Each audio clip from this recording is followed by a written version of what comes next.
So the first question that I want to answer is, am I doing the beet harvest this year? And I want to answer that question first because first the answer is yes. Well, first of all, the answer is yes. And also it's because that's where I'm at right now. I am currently at the beet harvest. I just got here not too long ago. I had to book it from California. I waited until the very last minute to leave California because I did not want to leave, but I need to make this money. So I waited until the last minute and just booked it, driving 8 hours a day until I got here. So I'm at the beet harvest. The beet harvest actually starts tonight at 11 p.m. I'm working the night shift this year. When I finish filming this, I'm gonna go to bed and try to get some rest. I'm in my pajama pants right now, if you can see. I'm just trying to film as many videos as I can right now because once the beet harvest starts, I'm not gonna be able to film anything. We work 12 hours a day. If you're not familiar with what the beet harvest is, you can just go onto my channel and search beet harvest and you'll see a video I made about it last year. But we work 12-hour days and we do not get a day off. And it can last anywhere from 14 days to 20-something days. Last year I worked 20-something days. I don't remember how many, but in last year's video that I made, I tell you exactly how many days I worked and I tell you how much I made. So I'm already here and I just wanted to start with that question just to let you all know, those of you who look forward to my videos every Sunday, I'm not going to be able to post any vlogs. The next couple of videos, the next 2 or 3 videos will probably be sit-down videos of me answering questions that you guys have all been asking for a while. And that's because I'm not going to have the energy. I'm going to be exhausted for the month of October, and filming and vlogging and editing my vlogs, it's just not going to be possible for me to do. Yeah, so anyways, I just wanted to start with that question so you guys know, so I can explain what the next few videos are going to look like for this channel. And then once the beet harvest is over, I have a few more California vlogs I want to share with you all. I actually met another supporter and I had an amazing time in her city and I want to share that with you. So I have a few more California vlogs that I'm going to upload after the beet harvest is over. And then once I put those videos out, we'll be more caught up to where I'm at in real life. But right now I am not in California anymore, unfortunately, but I do have a few more California vlogs for you all and I think you'll enjoy them. I hope you do. The second question I wanted to answer had to do with my childhood, and I wanted to answer that next because it'll help some of you get to know me, know a little bit about my background. This question is, have I had a nomadic inclination since childhood? What were my childhood quirks? And how was school in Oahu as a minority? So yes, I have always had a nomadic inclination since childhood. My mom has told me the story several times of my birth, and not long after she gave birth to me, I was already on a plane flying. My mom said that I was so small and so fresh out the womb that I think it was a child on the plane who thought I was a doll baby because I was so small. I didn't even look like a real sized baby. I was a preemie baby as well, so I was very small. Yeah, so I've been traveling since I came out the womb, basically. I'm a military brat, so it's in my blood. Traveling has always been in my blood, and I have been a nomad for my entire life since birth. I couldn't think of too many childhood quirks, but I did think when I lived in Hawaii, I had this phase I went through where I took on the accent of the locals. And I was starting to speak like the locals in Hawaii. Oh, bro, you like gum? You like scrap? I'm not gonna do anymore. It's been so long. I can't do it. But I genuinely started to take on the accent of the locals. It didn't happen for long. It was just a short period of time. I don't know what happened during that time period when I decided I wanted to speak like a local. So that's a little quirk of mine. Sometimes I would absorb the accent of whatever area I'm in. But I only really remember doing that in Hawaii. And the question, how was it going to school in Oahu as a minority? And if you didn't know, I went to middle school and high school in Hawaii. And it wasn't bad. It wasn't bad at all. I have seen some videos recently, one in particular where a local woman was saying, you know, Hawaiians aren't racist and they love everyone. It's one big ohana and all of these things. From my experience, wasn't always like that. You know, we in my schools, we had things that we called race wars. This is real. I don't know how the schools are now, but I'm just telling you true stories of when I went to school there. We had race wars, and in my school, And whenever I always knew when we were having a race war, because we would get off the bus and walk down this one walkway. And then sometimes when you walk down this one walkway, everyone would just be mingling and chilling and kicking it. But other times, the locals would be on one side of the wall and the blacks and Latinos would be on the other side of the wall. And sometimes the Asians and whoever else was non-local would be on that side. And then, you know, we'd be all in school happy-go-lucky, but as soon as we saw the separation between the locals and the non-locals, you know, me and my friend, my Puerto Rican friend and my Mexican friend, you know, we'd stiffen up a little bit and like, oh, okay, this is what's going on today. You know, try to act all tough and go stand on the side of the wall with the blacks and Latinos. And honestly, I never knew what caused these race wars. By the time my school bus got to school, half the time it had already started. So we just went with it. But for the majority of my time there, we all mingled and coexisted just fine. When I went to school, there was also a day called Kill the Howley Day. You know, I don't know what goes on over there now, but when I went to school, that was a real day. And actually in my middle school, they arrested a man who came to my middle school on Kill the Howley Day.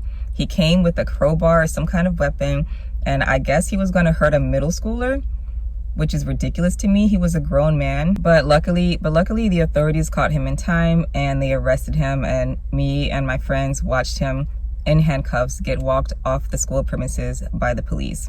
I don't know if some people will tell me, no, that's not a real day, that's not true, but I'm telling you, that's a real story, and that really did happen at my middle school in Hawaii. But like I said, for the most part, being a minority in Hawaii was fine. We all coexisted harmoniously. I never had any local friends, but when we had classes together, we worked together just fine. I would have group projects with locals. We would just be mixed up all together, and everything was just fine. But it was pretty segregated, like in the cafeteria and everything. The non-locals sat together and the locals sat together, but it wasn't even in a hateful way. It just had more to do with comfort. We were kids. We were middle schoolers and high schoolers, so it was easy to be around people we were familiar with. Yeah, so that's how it was going to school on the island of Oahu.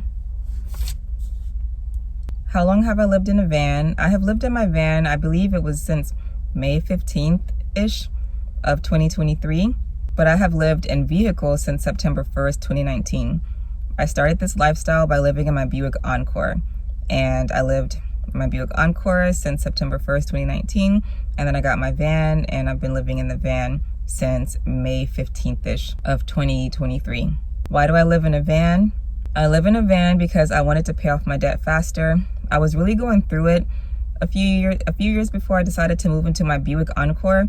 I was really going through it in life. I was in debt. I had student loan debt. I had a car note. I had rent and utilities, you know, cell phone bills, all those regular bills. Plus a lawsuit was being filed against me. I talk a little bit about this in my first videos that I uploaded on this channel. I had a lawsuit being filed against me. Someone started a Best Buy account in my name and it wasn't getting paid. And then the next thing you know, out of the blue, debt collectors started contacting me and my family, and I was sent a letter saying that I was being sued. I still don't concretely know, but I'm pretty sure it was my ex who started the Best Buy account and who didn't make payments on the account. And actually a few years ago, literally about 2 or 3 years ago, my ex started a little Adobe account in my name with using my email. And the only reason I know is because he used my email for whatever stupid reason. And I'm the one who got the email. And Adobe Creative said, hey Monique, your 30-day trial for Adobe is about to start. After the trial, you'll be charged blah, blah, blah. And I was so pissed. You know, my ex and I have been done for so long. And the fact that he was still using my email really irked me. So I sent him an email going off on him, you know, telling him to leave me alone, leave my name alone. You know, I don't know what's wrong with people. They just want to screw up other people's lives because their life is screwed up, because they don't want to put in the work to acquire the life they desire. But I went off on him in that email. He never responded. And so far, I haven't heard of any other accounts being opened in my name without my knowledge. So hopefully he got the message. Yeah, but I had a lawsuit being filed against me because of him. And then on top of that, I was paying the IRS, which was completely my fault, because the year prior I had been working as a contractor for a company. It was my first time ever working as a contractor, and I did my taxes by myself. Usually my dad would help me with my taxes, but I did my taxes by myself. I did them incorrectly, and then the IRS contacted me and said, you owe money. I immediately set up a payment plan and I was paying it off.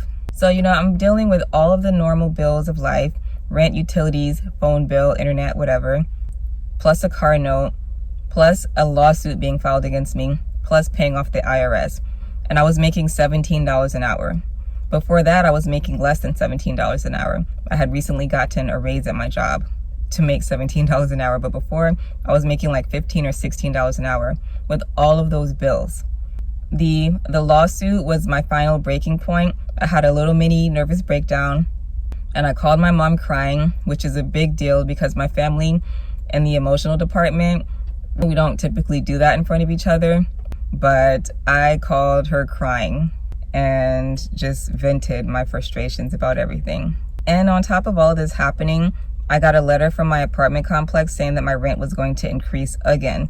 Every year the rent increases, but the quality of the apartment complex decreases every year. That's how it is with so many apartment complexes. I don't know what makes these people think they can keep increasing the rent for no reason where they're not improving anything. So my rent was about to increase, and I am spending all of this money every month while making $17 an hour. I got tired of it, so I wrote a letter to my apartment complex giving them my 60-day notice, and I canceled my lease. And I decided I was going to live in my car. I had been watching van life videos for years and years. I preferred to live in a van, but I did not have the funds to get a van, so I decided to just use what I had. And what I had was my Buick Encore. So I put a little bed in there. So I talked to Musa about it. He was supportive, and I told him I was going to move into my car to help pay off my debt faster. And he was like, I support whatever you want to do. And he helped me build out my car. He helped me put a bed in my car. If you want to see how my car looks, I have 2 car tour videos. The second video is a little bit better than the first one, so you can check that out if you like. But I had a bed, a refrigerator, I had everything I needed in my car. And that's what I did. A lot of people say, why didn't you move in with Musa? Because that's not in the cards for us right now. We're doing our own thing. It's fine. That's why I live in a van, and that is why I started living in a car, to pay off my debt. I was not making enough money to pay off my debt within a reasonable time. What I was putting on my debt wasn't even helping. My debt kept increasing because I couldn't pay enough. And then the interest would just make it get higher and higher. I keep paying stuff off, but that darn interest just makes it get higher and higher still. So it's like you're just giving them money for nothing. I cannot stand interests and the way interest works and the way company, anyways, that's a different video. Yeah, and I successfully did. I still worked my full-time job. I lived in my car and went inside the office to work, and no one knew. And then I ended up getting another job paying me $80,000 a year. That job just fell in my lap. I was not even looking for a job. Someone contacted me. They found me online and asked me if I wanted the job. It was crazy. And with that job, I paid off my debt, I think in less than a year. Even though I was making that much money, I still lived as if I was making $17 an hour. Yeah, and then I paid off my debt. I stayed a little bit longer so that I could save, and then I quit because I was a private chef for a family in their mansion, and that family was a really horrible family. It was just bad for my mental health. They made everyone cry. So many of my coworkers at that house would come to me crying because of the way they were treated by the kids, the grandmom, the aunt, the mother, the wife. Like, that whole family was trash. So once my debt was paid off, I was thinking, I don't need to be here anymore, but I was scared to quit. And I was talking to Musa one day, and I was chopping some food, cooking them dinner, and I was talking to Musa, and Musa was like, you don't need to be there anymore. Just quit. You don't have to put yourself through that anymore. And he gave me the confidence to quit. So in the middle of chopping their vegetables, I sent an email to the wife giving her my notice, and it felt so good. So I quit. So I lived in my car. I paid off all my debt. All the money I was spending on rent and utilities, I put it on my debt. I saved some money from my last job, and then I quit. And I just started doing gig work and living in my car. Also, I did end up beating the lawsuit. Thank goodness. Am I saving money? How much am I saving monthly? Yes, I'm saving money. I'm not saving as much as I was when I was making a bunch of money.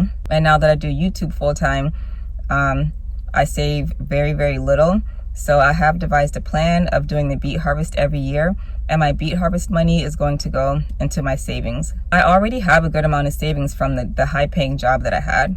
So I have savings from that, and thanks to Musa pushing me to invest, I do have an investment account, and I have a good amount of money in my investment account as well. I'm not able to put anything in my investment account at the moment because I'm not making enough anymore, but it's still there, and my savings is still there. So I'm good with that. So I'm not saving monthly. I just decided to do the beet harvest, and whatever I make at the beet harvest, I'm going to put that towards the savings account that Musa and I have towards our land. I think I'm going to take $1,000 from what I make at the beet harvest and then put the rest into savings. Last year I made a little over $5,000. So that would be $4,000 a year that I'm putting towards saving for the land. For some of you, that might not sound like a lot, and it might sound like, oh, that's going to take you forever. You're only putting $4,000 a year towards your land. But I'm saving with someone. Musa and I are saving together, and Musa makes more money than me, and he has saved a lot more than me. I know there are some people who think that Musa isn't real and that I made him up, which would be really crazy because my family watches this channel, and it would be crazy for them to support that type of delusion, for me to just be talking about this man who doesn't exist, talking about him all the time. So I hate to break it to the people who say that I make Musa up, but he is real, and we are saving together. So, and he has already saved a good amount of money for our land. And the truth is, he doesn't even require me to put in money for the land. He has told me multiple times that he would pay for the land by himself, and both of our names would be on the deed. And I know there's some people in this world who are going to say, oh no, don't trust a man. Don't trust this or that. You know, don't trust that he'll put your name on that deed. You need to put your own money in and all this stuff. I get it. But I trust Musa. Still, even though he tells me that all the time, I still want to put in towards the money, just because I don't know, that's how I was raised. I can't just sit around and let him do all that for me. You know, he's working so hard trying to start a new business. I'm starting a new business. We're both trying to, we're both working really, really hard. I want to contribute. It's just in me to contribute. So that's my plan. That's how I'm going to contribute, is by putting my beet harvest money into the savings every year. So I don't save monthly. I just save my beet harvest money. I did receive a question with someone asking me to do a detailed closet tour with just showing every article of clothing I own. I haven't forgotten about you. I just haven't had time to do that, and I wanted to address that request in this video. I will make a video on that at some point in the future. I've added it to my list of video ideas. Next question, where will I buy land and how many acres do I want? I'm gonna keep it real with you. Musa does a lot of the land searching right now.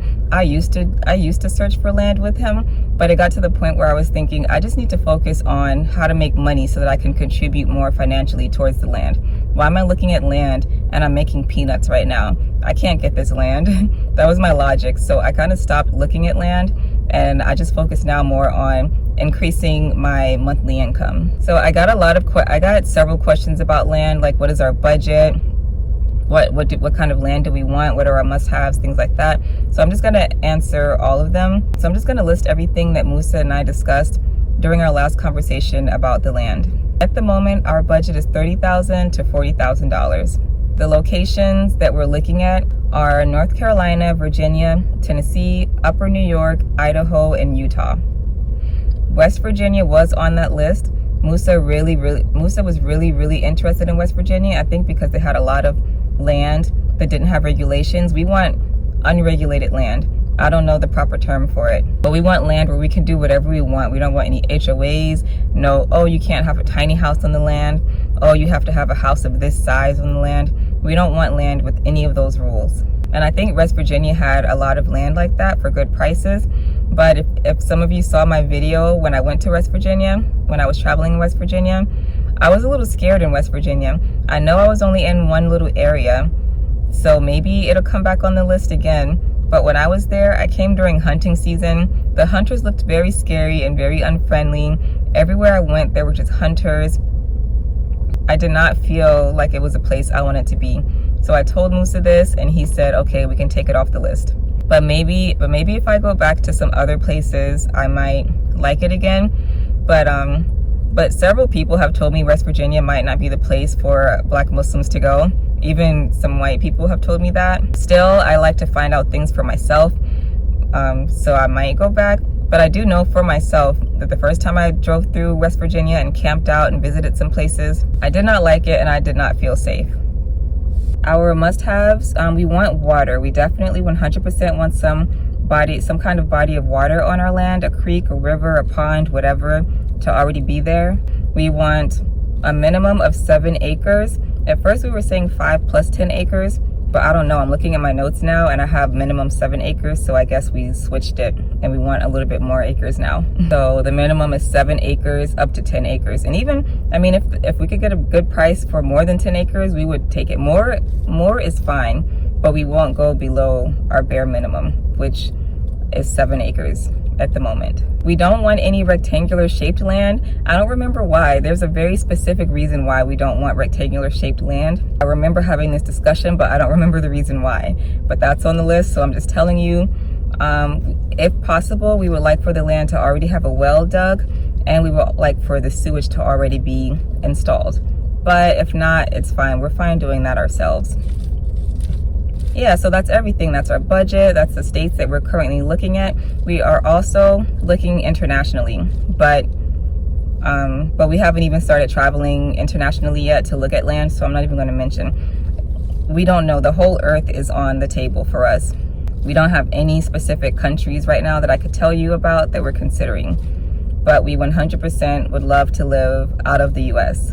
How I convinced my parents to live this lifestyle. When I first started living in my car, I definitely did not tell my parents because I knew they would try to talk me out of it. Musa was the only person who knew. But what I did was I started living in my car. I think it was at least 6 months, bare minimum 6 months. I was living in my car without anyone knowing. And whenever I would visit my brother or my parents, I would just make sure they didn't have any reason to come near my car. If they did have to come near my car, I had stuff all on the passenger seat to make it look messy so that they couldn't see that the entire passenger side of my car was a bed. The entire passenger side was a bed.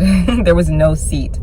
But I would try to do things to make it look like there was a seat and that it was just really crowded over there. Yeah, so I was doing that for a bare minimum 6 months, but I don't remember the exact time frame. And then after a while, after I had lived this way long enough to feel comfortable, and I lived this way long enough for them to not be able to tell me, oh, it's dangerous, you can't do it, that's when I wrote this long email telling them that I had been living in my car for however many months. I told them the reason why I was doing it. I gave them a list of all the places that I parked, the address, everything. So wherever I'm sleeping at overnight, you know. I gave them a list of all the places that I frequent whenever I'm just hanging out somewhere, the Planet Fitness gyms I like to go to. And I also included a list of female car lifers, specifically car lifers, not van lifers, because I was not living in a van, I was living in a car. And every female car lifer I included in the list, they were women who did this by choice. They weren't people who were down on their luck and were kicked out of somewhere and had no money and were forced to live in a car. They were women like myself who said, I've had enough, I want to have more financial stability, and this is how I want to do it. This is how I want to go about it.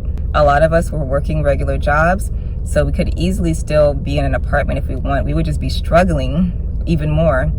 So instead, we chose to live in our car. So I was very specific with the YouTube channels I chose to show them. And that's what I did. I put all of that in an email and I sent it to them. And then I went to their house to go visit them. And then we talked about it. But also, I'm an adult, so either way, you know, I was going to do it. And my parents have known me long enough to know. I mean, it took them a while to get to this point, but they finally understand that Monique's going to do what Monique wants to do. So it's best to just sigh deeply, you know, roll your eyes if you want to, and then say, okay. It just makes life go easier for all of us because I'm gonna do whatever I want to do. I respect my parents, and for that reason, I wanted to come to them with this email. I wanted to explain everything to them and make them feel as comfortable as they could with my choice. Even to this day, my mom would rather have me living at home with them And my dad especially, definitely my dad too, they would still prefer me do that than live this lifestyle. But they are way more comfortable with it now because it's been years and I'm still safe and I keep in touch with them. They watch my channel, they keep up with my life. So they feel better about it that way. But overall, they would rather, like, if I said, can I just live with you guys? They would, oh my gosh, they would say yes immediately. they would. Was I scared in the beginning of this lifestyle? Yes, I was scared of everything. Anytime a leaf fell on the top of my car, I jumped. I thought every noise meant someone was trying to break into my car and kill me. You feel way more susceptible to the elements when you're living in a car or a tiny van like this. Yeah, it just feels like anything could just break this window and come in the car or come in the van and kill you. But I just had to work hard to get over that fear because this was the choice that I made and this was the choice I was going to stick with. What do I mean when I say chasing home, searching for a home? I said that in a couple of videos and someone asked me, what do you mean by that? When I say I'm chasing home, I'm looking for a home, it just means that I've never had a home base. Like I said earlier, I've always been a nomad. I've been a military brat my entire life from birth up until 2 years before I started college.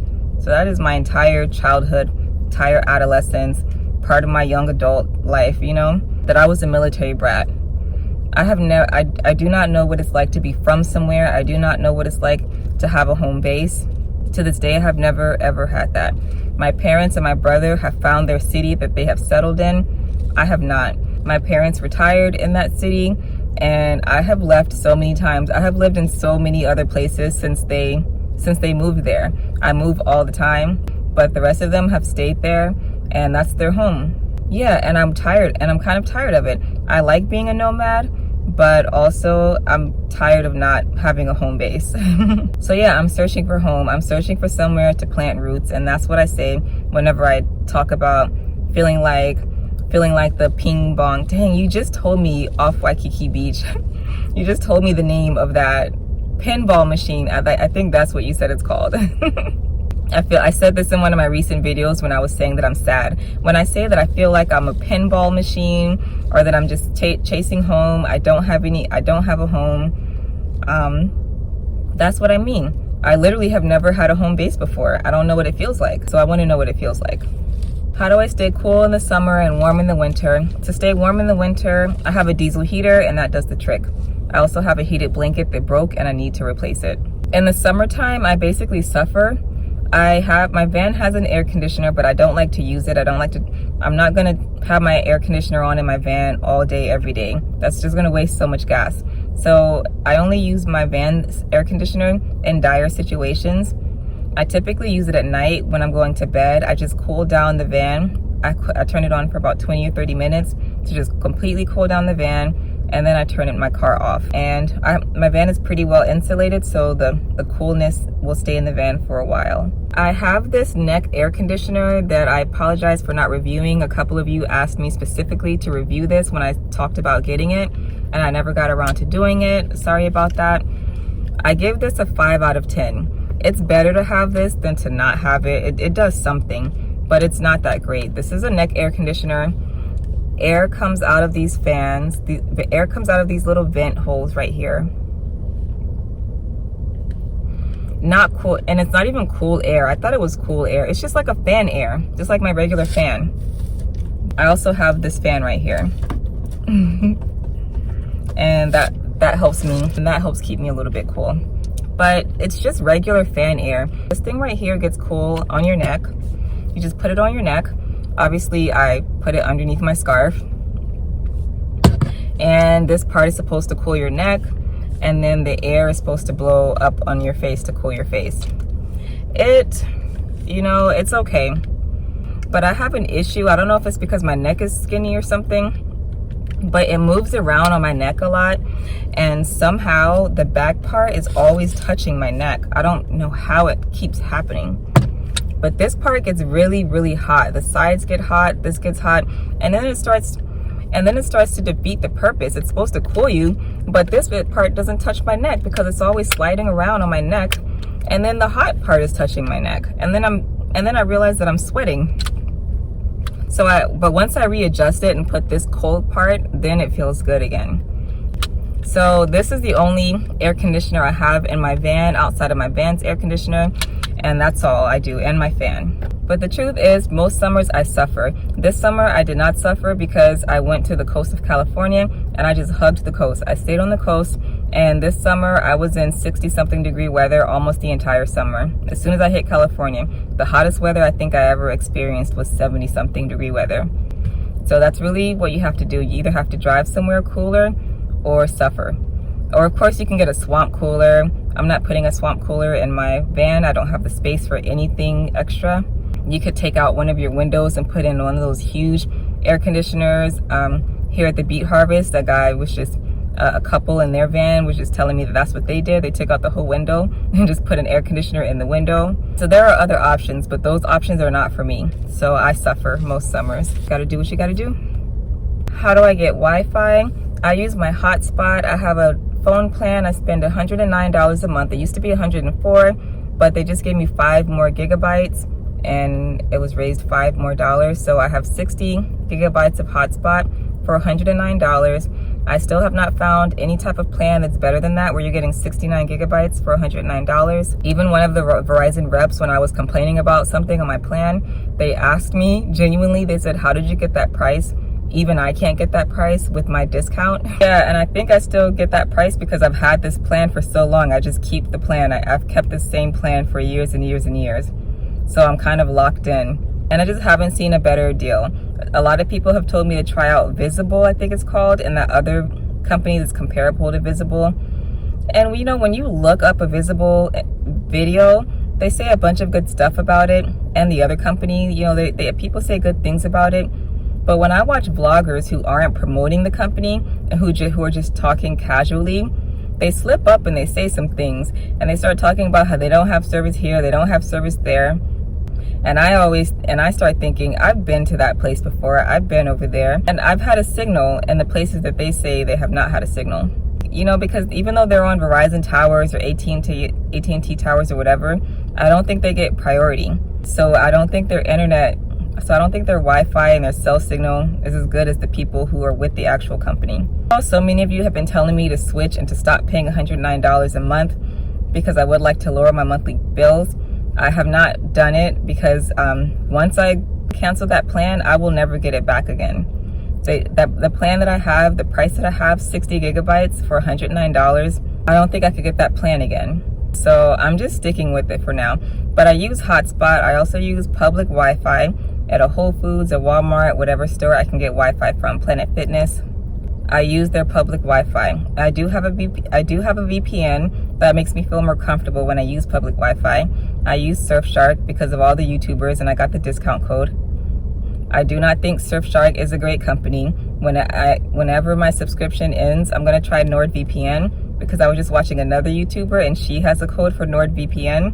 So I'm gonna go try that company next and use her code. But either way, I think if you're gonna use public Wi-Fi, you should consider a VPN. It just makes me feel a little bit more safe. And lastly, I have Starlink. I keep my Starlink paused most of the time because I don't want to spend $150 per month. That's what it costs. I used it for about 2 months and then I paused it and I have not turned it on since. Starlink has been emailing me, when are you going to turn it on again? Do this survey and tell us why you're not turning it on. And recently they asked for their satellite back. They said they would give me some money. They would give me a tiny refund if I gave it back. And I said no, because one day I'm going to be able to afford to turn my Starlink back on consistently. And hopefully I'll be able to use it on the homestead. But those are my options: hotspot, public Wi-Fi, and Starlink as a very, very last option.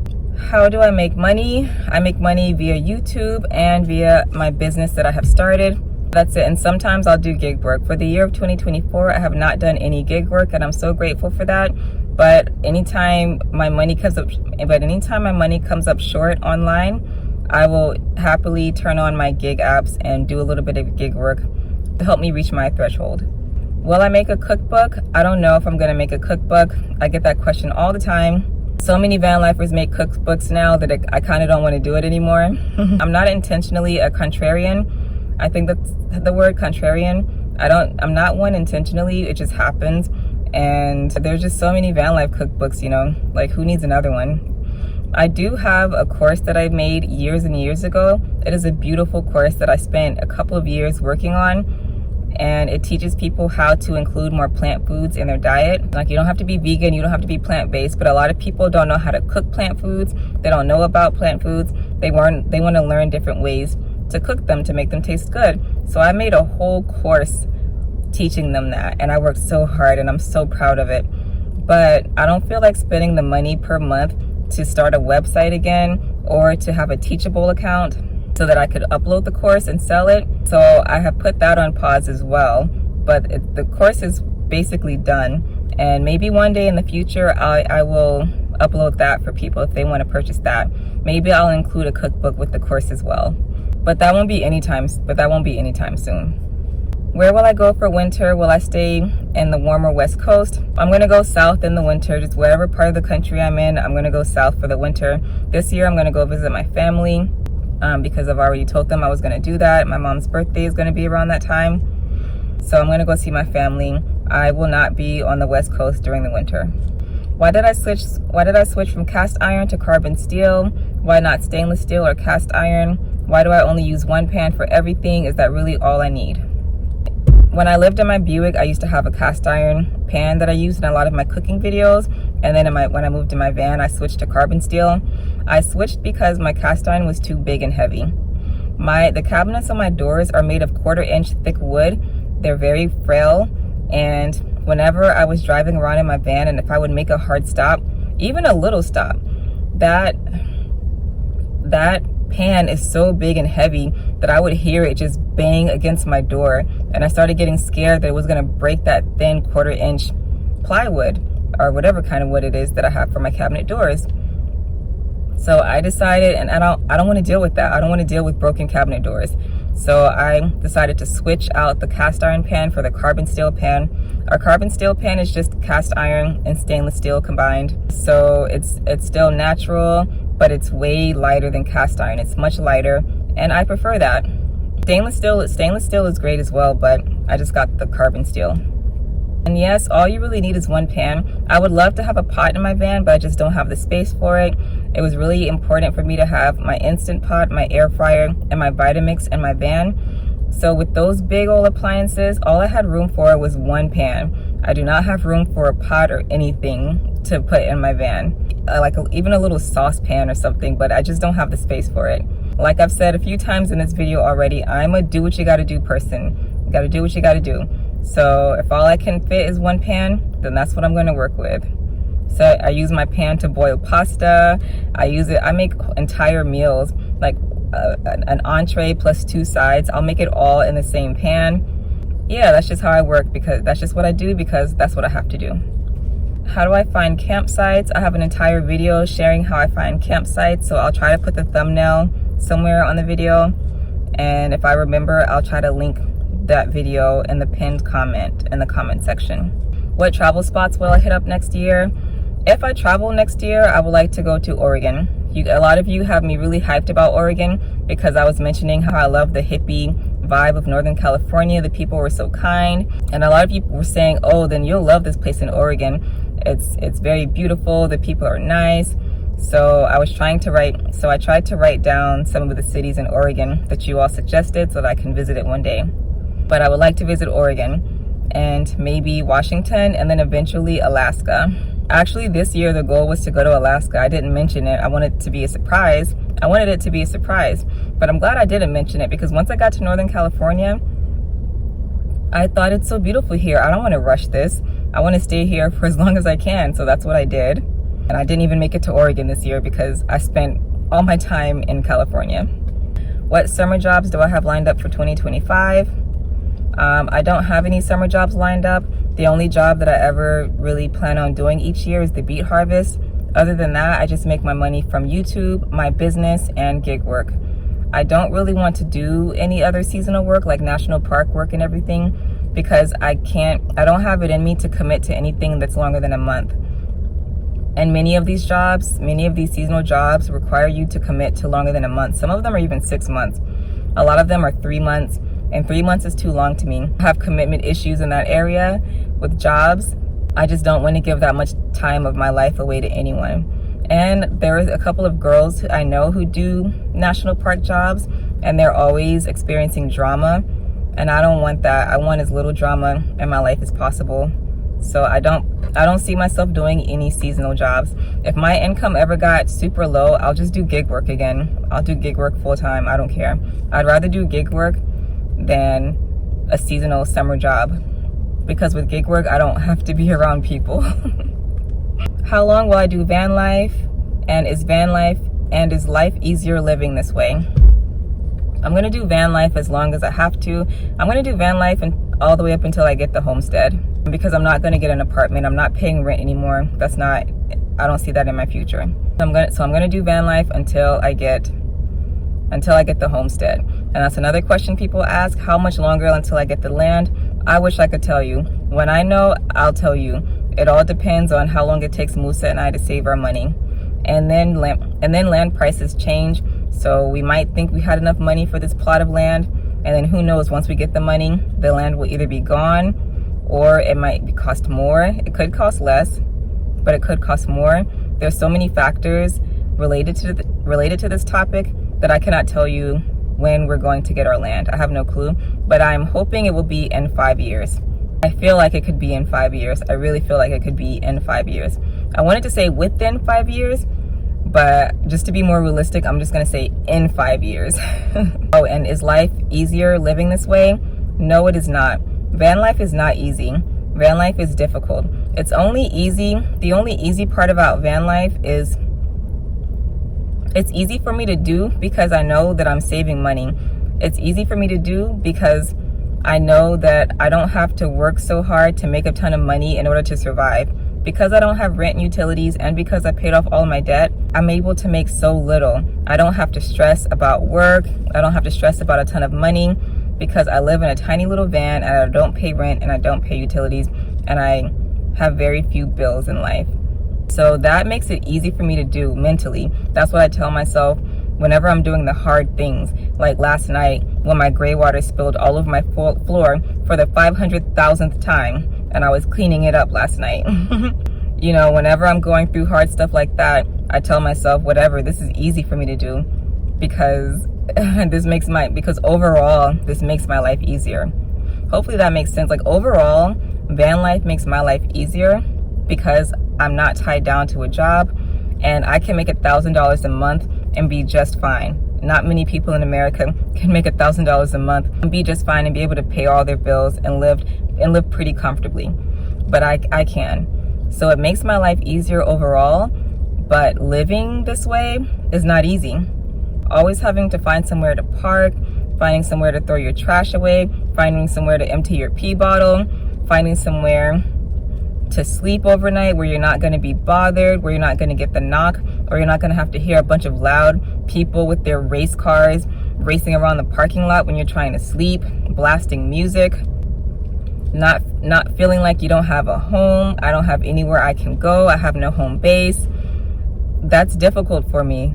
So I don't consider van life easy, but overall it makes my life easier because I'm not tied down. I don't have Sunday scaries anymore. My Sunday scaries were serious, and I don't have to deal with Sunday scaries anymore. And I'm very grateful for that. And that's what makes me choose van life every single day. I choose this lifestyle. If I got an apartment, I would have to find a way to make more money. I would have to work more. I would have less time to just relax and enjoy life. And I don't want that. Having an apartment, having more space, being able to stand up in my home, it's just not worth it. It's comfortable, and I hope to be able to do those things again eventually, but it's not worth me having to give my life away to a job. Not right now. How do I keep my skin so nice?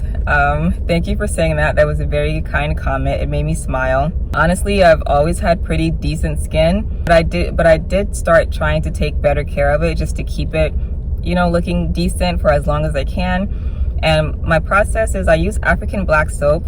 I don't have a specific brand that I use. I keep switching brands. I'm currently trying out another brand right now, and I'm trying to figure out if it breaks me out, because the other day I had a little bump right here, and I don't know if it was because of the black soap, because I got another bump somewhere else on my skin as well when I started using that soap. So I'm still testing out black soaps. If you have one that you love, please tell me and I will try that one out next. but I wash my face with African black soap. I use a face brush. I swear by face brushes. I think that really did help my skin get look a little bit better. I know dermatologists say you're not supposed to exfoliate every day, so don't do what I'm doing, you know, do your own research. But I exfoliate every single day. I use my face brush every single day. Sometimes twice a day, but I'm trying to go down to once a day. So African black soap with a face brush, rinse it off. I spray myself with water mixed with glycerin. You can buy it already mixed, or you can just buy some glycerin and put it in your own spray bottle with some water. I use glycerin because it's a humectant. I don't know how to say the word, but supposedly a humectant pulls in moisture from the air. So I figured, I don't know, it'll pull in moisture from the air into my skin and make my skin a little bit more like supple and plump. I don't know, but that's what I do. And then after I spray that, I'd put a little bit of jojoba oil and then seal it all in with castor oil. That's my skincare routine. I have recently tried some Korean skincare like niacinamide serum, because I see that so much on YouTube and they influenced me, but I don't know if I'll ever buy it again because I'm not really noticing any difference in my skin. Where are we looking for land? What type, size, parcel? We went over that. Oh, someone talked about buying land as a community. I don't know if you were asking me like what I think about that because you think it's a good idea. And I do think that's a great idea. I think Musa likes that idea as well. He has actually invited people onto our land to help us build the house, you know, offering them a chance to stay on the land for a little bit while they're helping us build, you know, rent-free. He likes community and everything. I like community too, but I'm more introverted. And I just know that a lot of times it sounds all good and everything, but then once things start happening, drama starts happening. Because a bunch of people did that in Freedom, Georgia. A bunch of black people bought land together and they were updating all the time on Instagram. And then they just disappeared for a little bit. And I read something that there might be a little bit of drama going on. I don't know for sure. I don't have Instagram anymore, so I haven't been able to check to see if they're posting again. But last I heard, there was some drama and all the posts on that Instagram page had stopped the last time I was on Instagram. And you know, there's many stories like that. There's many success stories, but I feel like there's more unsuccessful stories of people having good intentions and coming together and doing stuff together, and then it just falling apart because of drama. You know, too many chiefs type of situation. Everybody wants to have their say. And I'm that person. If I want to do something and then the people in the community say, no, we don't want you to do that, I'm out. I'm done. Right then and there, I'm done. And just to avoid that happening, I probably wouldn't put in money with a bunch of other people to get land, because I don't want to have to talk to anyone about what I want to do except for Musa. I don't want to have to say, what do you guys think about putting the well there? If that's where I want to put the well, and if Musa says that's an okay place to put the well, then that's where the well is going. I don't want to have to talk to anyone else. Maybe the city or whatever, but that's it. I don't want to have to talk to anyone about where the houses can go, where my house can go. My house is going to go where I want it to go. When I was in college, I was going to pledge Delta Sigma Theta, but it lasted for a split second because I went through the little hazing week and there was a little outing that we had and we had to go to the movies, and I sat in a chair and one of the sorority girls, sorors, whatever you call them, told me that she wanted my chair to get up so that she could sit in my chair, because that's how the sorors treat the pledges. I was done. You guys, I was done. I'm not moving. Who do you think you are? Like, I know I'm a pledge. I don't care. Who do you think you are? You're my peer. We're the same. I'm not getting up out of my seat so that you can sit here. I don't like answering to other humans. I don't.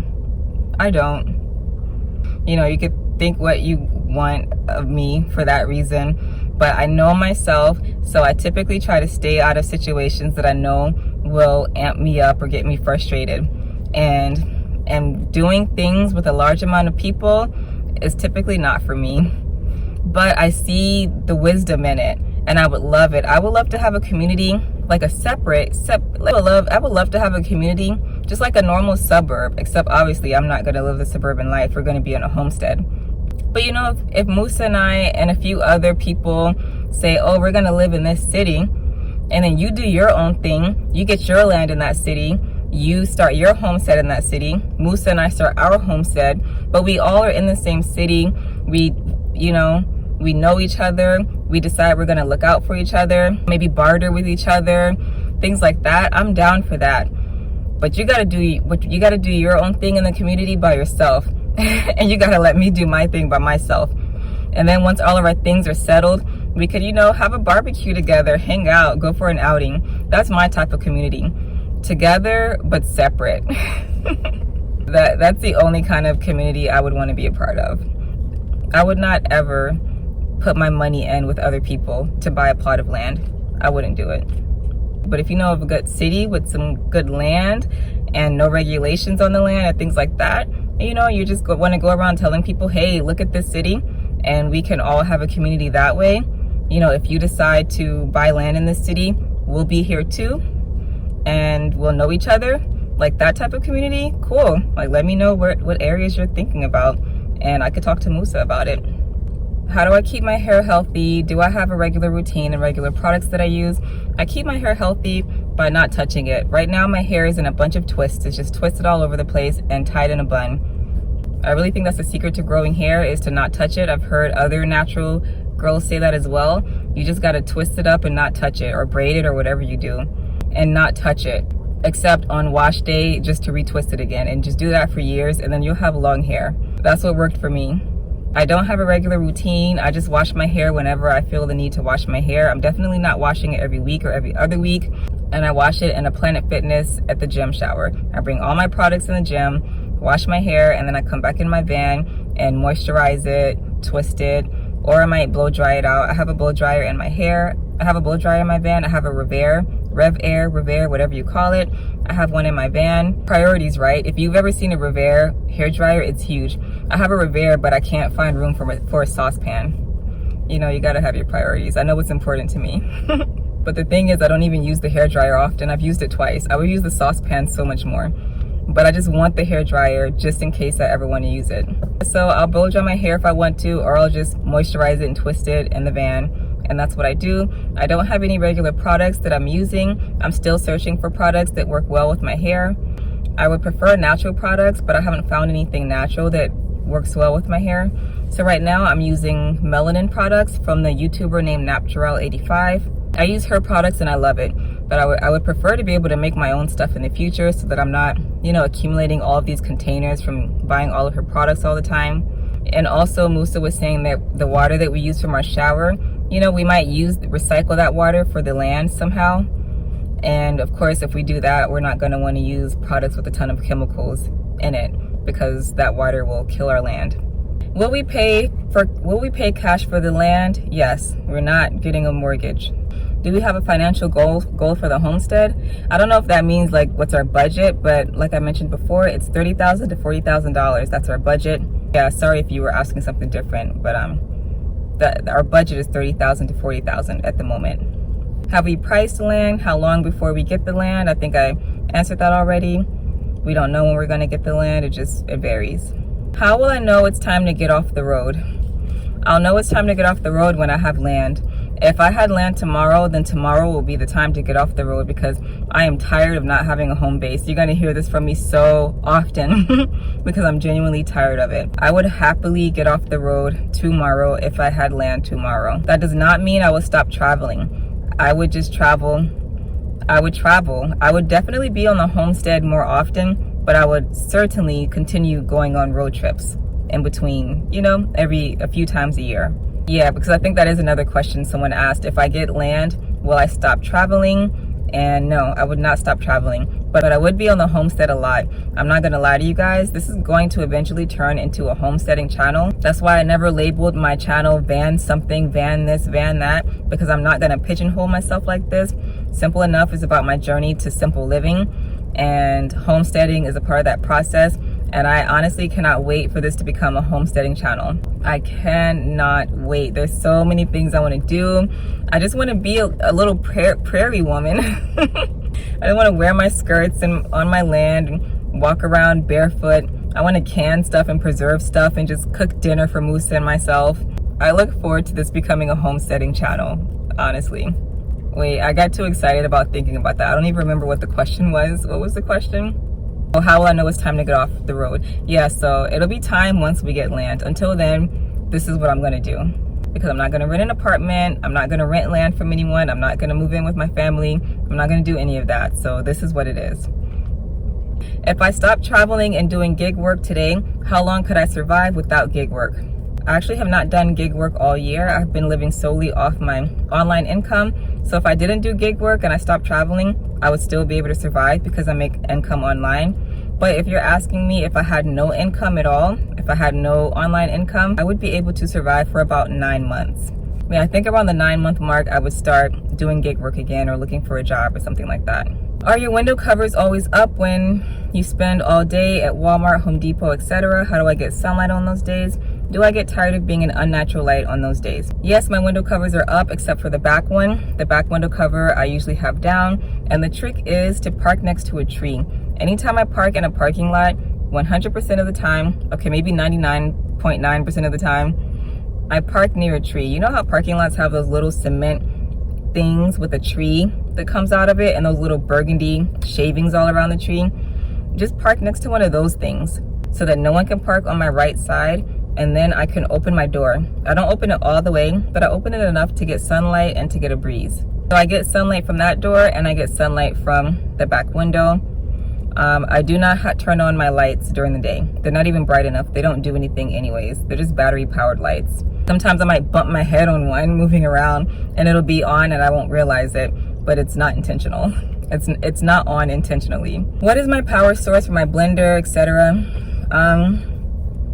I have two 100 amp hour lithium batteries underneath my bed. I have a 2000 watt inverter and I have a battery charger that powers my Vitamix, my air fryer, my Instant Pot, and my refrigerator. I also have a Goal Zero 1000 that's attached to 200 watts of solar panels on my roof, and I use that for smaller appliances like to power my fan, my cell phone, my little neck air conditioner thingy, little things like that. But for all the big stuff like my fridge and my appliances, my two 100 amp hour lithium batteries, inverter, and my inverter charge all that.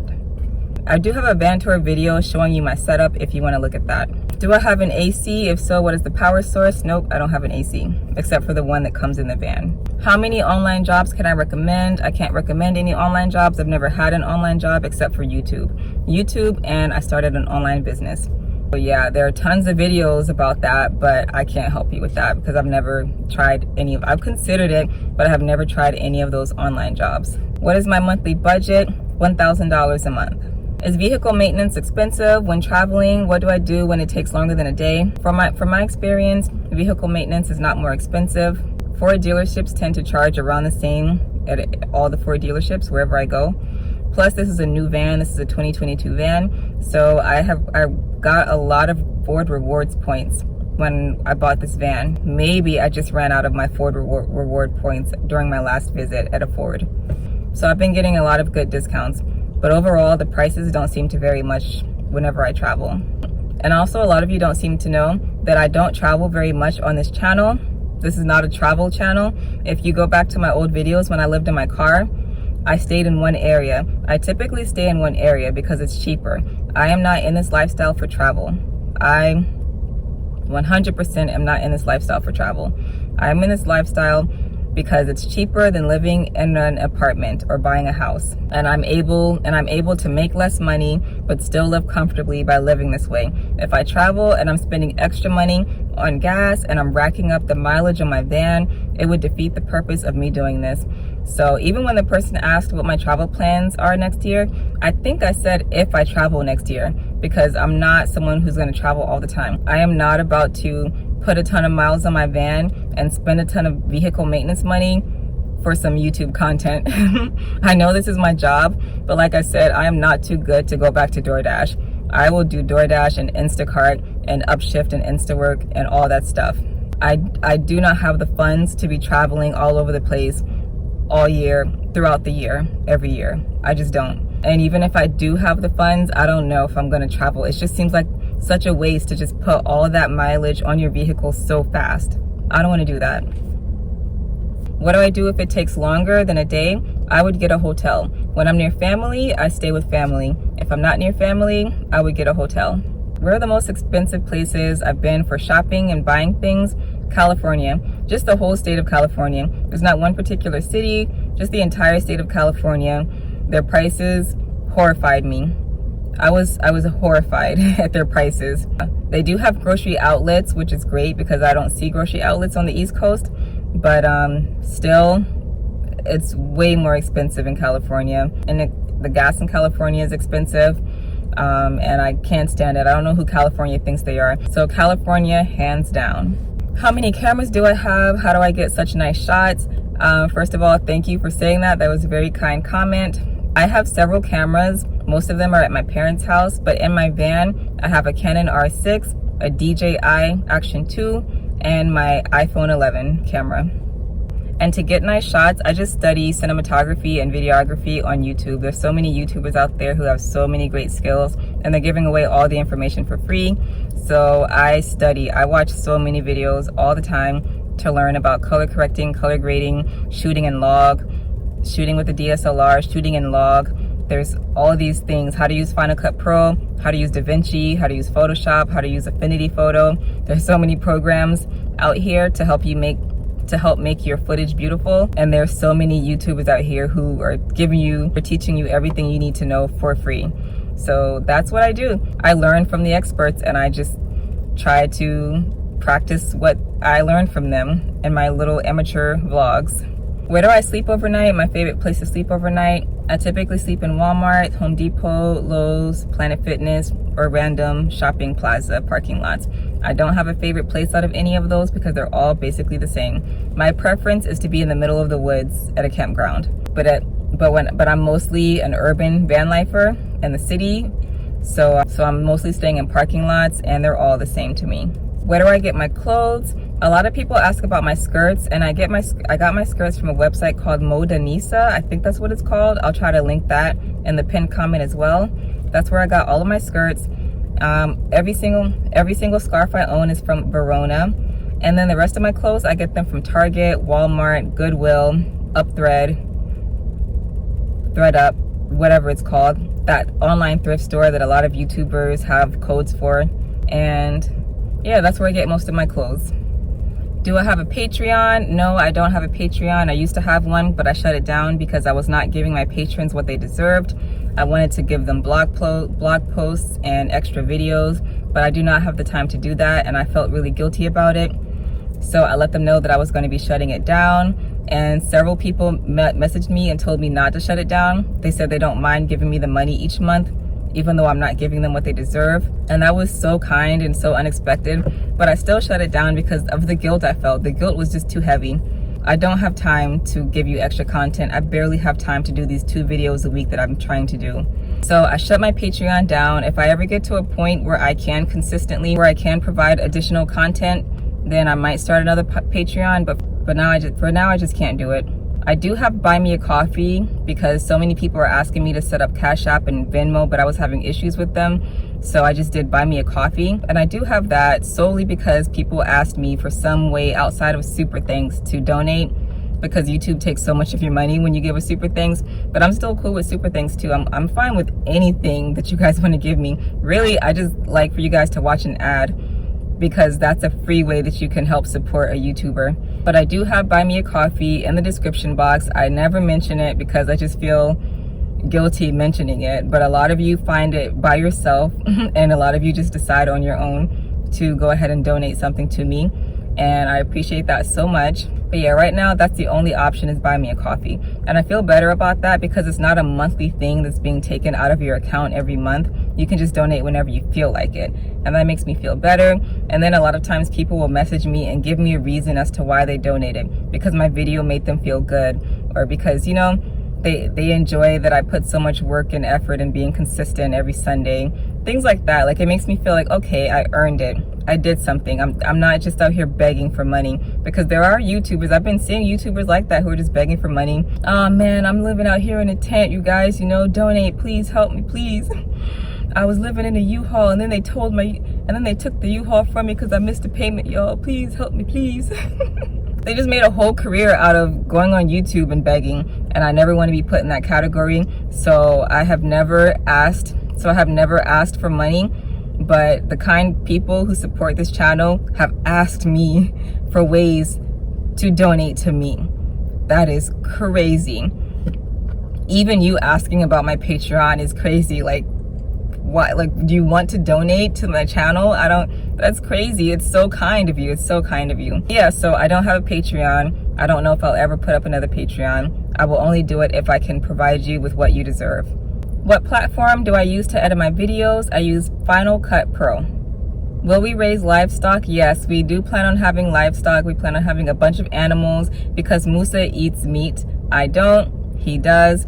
I just think, like, I have it in my mind that they're going to be my pets, but I can't have that in my mind because one day Musa's going to eat them.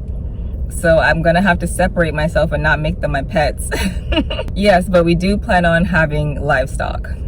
Will I live in my van on the homestead or build a house?